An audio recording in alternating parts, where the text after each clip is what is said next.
Hello everyone, welcome to smart exam.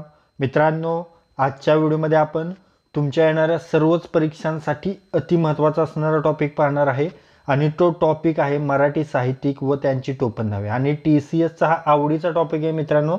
यावर TCS वारंवार प्रश्न विचारते, त्यामुळे तुमच्या येणाऱ्या सर्वच परीक्षांसाठी हा व्हिडिओ खूप महत्त्वाचा ठरणार आहे. चला तर वेळ न घालवता हा अतिमहत्त्वाचा व्हिडिओ स्टार्ट करू. पहा, मोरोपंत रामचंद्र पराडकर यांना कवी मोरोपंत असं म्हटलं जायचं. ओके. गोपाळ हरी देशमुख यांना लोकहितवादी या नावानं ओळखलं जातं. आत्माराम रावजी देशपांडे यांना कवी अनिल म्हणून ओळखलं जातं. दिनकर गंगाधर केळकर यांना अज्ञातवासी हे त्यांचं टोपण नाव आहे. चिंतामण त्र्यंबक खानोलकर यांचं आरती प्रभू हे टोपण नाव आहे. ओके. त्यानंतर पहा, प्रल्हाद केशवत्रे यांना केशवकुमार म्हणून संबोधलं जातं. कृष्णाजी केशव दामले यांना केशव सूत म्हणून ओळखलं जातं. माणिक बंडोजी ठाकूर यांना तुकडोजी महाराज आपण संबोधतो. राम गणेश गडकर यांना गोविंदाग्रज किंवा बाळकराम म्हणून ओळखलं जातं. ओके. त्यानंतर गोविंद त्र्यंबक दरेकर यांना कवी गोविंद म्हणून ओळखलं जातं. ओके. त्यानंतर माणिक गोडघाटे यांना कवी ग्रेस म्हणून ओळखलं जातं. शंकर केशव कानेटकर यांना कवी गिरीश म्हणून ओळखलं जातं. त्यानंतर त्र्यंबक बापूजी ठोंबरे यांना बालकवी किंवा निसर्ग कवी म्हणून असे बोलतात. ओके. त्यानंतर नारायण मुरलीधर गुप्ते यांना कवी बी म्हणून ओळखलं जातं. कवी बी यांचं टोपण नाव आहे.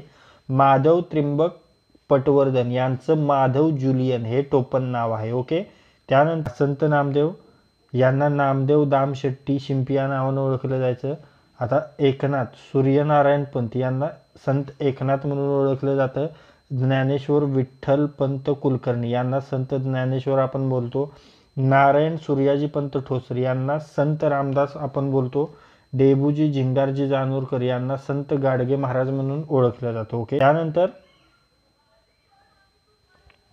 शंकर काशीनाथ गर्गे यांना कवी दिवाकर असं संबोधलं जातं.